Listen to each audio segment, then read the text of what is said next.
श्री स्वामी समर्थ. नमस्कार मंडळी, स्वागत आहे तुमचे माझ्या यूट्यूब चॅनलवरती. आजचा दिवस तुम्हाला खूप छान, सुखाचा आणि समाधानाचा जावो, हीच मी स्वामींच्या चरणी मनापासून प्रार्थना करतो आणि आज या नवीन व्हिडिओला सुरुवात करतो. मंडळी, 18 जानेवारी 2026 रविवार या दिवशी आलेली आहे मौनी अमावस्या. हिंदू धर्मामध्ये मौनी अमावस्येला अत्यंत पवित्र, फलदायी आणि प्रभावशाली दिवस मानला जातो. या दिवशी केलेल्या प्रत्येक गोष्टीचा परिणाम हा थेट आपल्या जीवनावर, आपल्या मनावर, आपल्या घरावर आणि आपल्या भवितव्यावर होत असतो. म्हणूनच मौनी अमावस्येचा दिवस हा साधा दिवस नसून आत्मशुद्धी, मनशुद्धी आणि कर्मशुद्धीचा दिवस मानला जातो. मंडळी, मौनी अमावस्या हा माघ महिन्यात येणारा अमावस्येचा दिवस असतो आणि या दिवशी मौन पाळण्याला विशेष महत्त्व आहे. मौन म्हणजे केवळ बोलणं बंद ठेवणं नाही, तर मन, वाणी आणि विचार यांना शांत ठेवणं. पुराणांमध्ये सांगितले आहे की या दिवशी देवता, ऋषी, पितृ आणि अदृश्य शक्ती पृथ्वी लोकावर विशेष प्रमाणात सक्रिय असतात. त्यामुळे या दिवशी जर आपण चुकीची कृत्य केली, वाईट विचार केले, वादविवाद केले, तर त्याचे दुष्परिणाम खूप लवकर आणि तीव्र स्वरूपात दिसून येतात.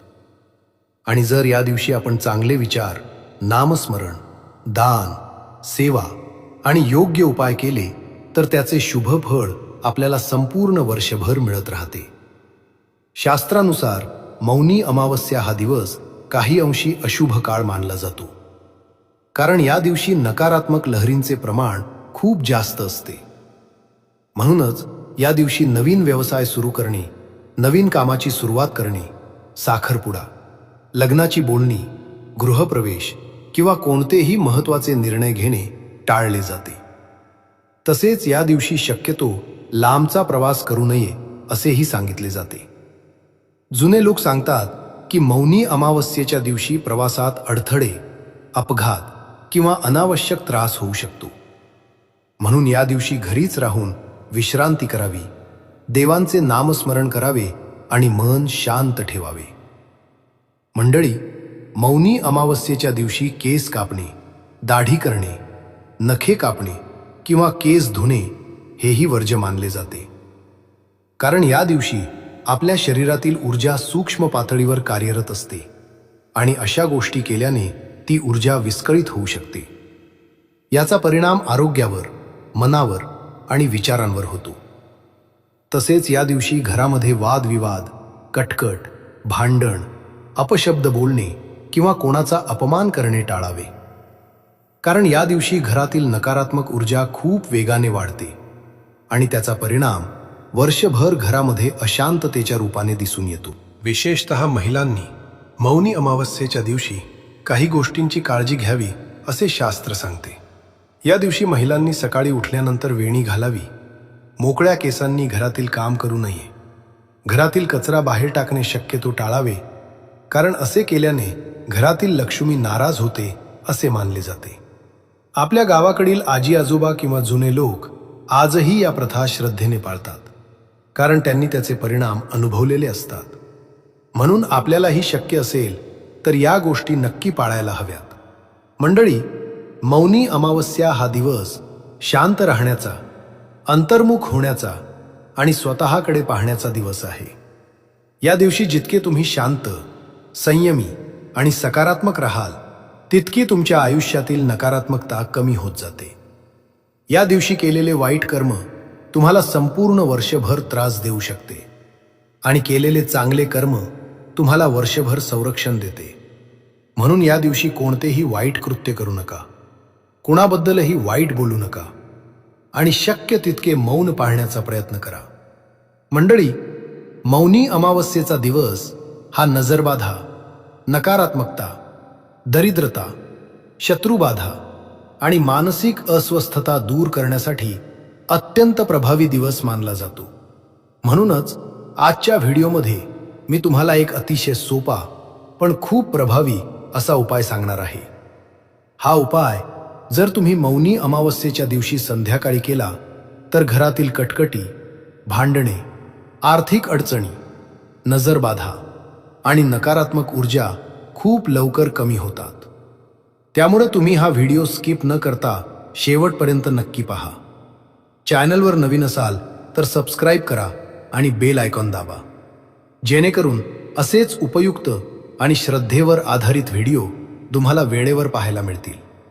मंडळी, हा उपाय तुम्हाला मौनी अमावस्येच्या दिवशी संध्याकाळी 6 वाजल्यापासून रात्री 9 वाजेपर्यंत करायचा आहे. कारण हा काळ उपायांसाठी अत्यंत प्रभावी मानला जातो. उपाय करण्याआधी तुमच्या देवघरामध्ये दिवा लावा, धूप अगरबत्ती लावा आणि थोडा वेळ शांतपणे बसा. मनामध्ये कोणताही राग, द्वेष किंवा अस्वस्थता ठेवू नका. या उपायासाठी तुम्हाला एक साधं लिंबू घ्यायचं आहे. लिंबू घेताना लक्षात ठेवा की त्यावर उभ्या रेषा नसाव्यात. साधं पिवळसर किंवा हिरवट लिंबू घ्या. हे लिंबू उजव्या हातात घेऊन देवघरासमोर बसा आणि मनात श्री स्वामी समर्थ यांचे नामस्मरण करा.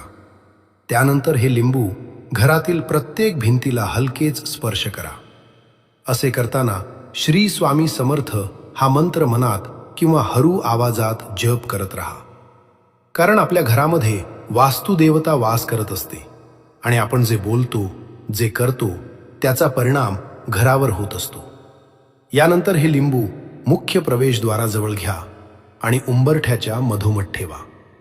घड्याळाचा काटा जसा फिरतो तशा दिशेने 7 वेळा लिंबू फिरवा. त्यानंतर घराबाहेर जाऊन त्या लिंबाच्या 4 फोडी करा आणि 4ही दिशांना फेकून द्या. फोडी फेकल्यानंतर मागे वळून पाहू नका. सरळ घरात या, हात पाय धुवा आणि देवाला नमस्कार करा. हा उपाय करताना कोणाशीही बोलू नका, मध्येच कुठे थांबू नका. पूर्ण लक्ष फक्त नामस्मरणावर ठेवा. मंडळी, लिंबामध्ये नकारात्मक ऊर्जा शोषून घेण्याची अद्भुत शक्ती असते. म्हणूनच अमावस्येला किंवा विशेष दिवशी लिंबू मिरचीचा उपयोग केला जातो. मौनी अमावस्येला हा उपाय केल्याने घरातील नकारात्मकता लवकर दूर होते आणि लक्ष्मीचा वास वाढतो. तसेच जर तुमच्या घरात लहान मुलं सतत चिडचिड करत असतील, हट्टीपणा करत असतील किंवा त्यांना वारंवार नजर लागत असेल तर त्यांच्यासाठी सुद्धा हा उपाय करता येतो. प्रत्येक मुलासाठी वेगळं लिंबू घ्या आणि ते लिंबू डोक्यापासून पायापर्यंत घड्याळाच्या दिशेने 7 वेळा फिरवा.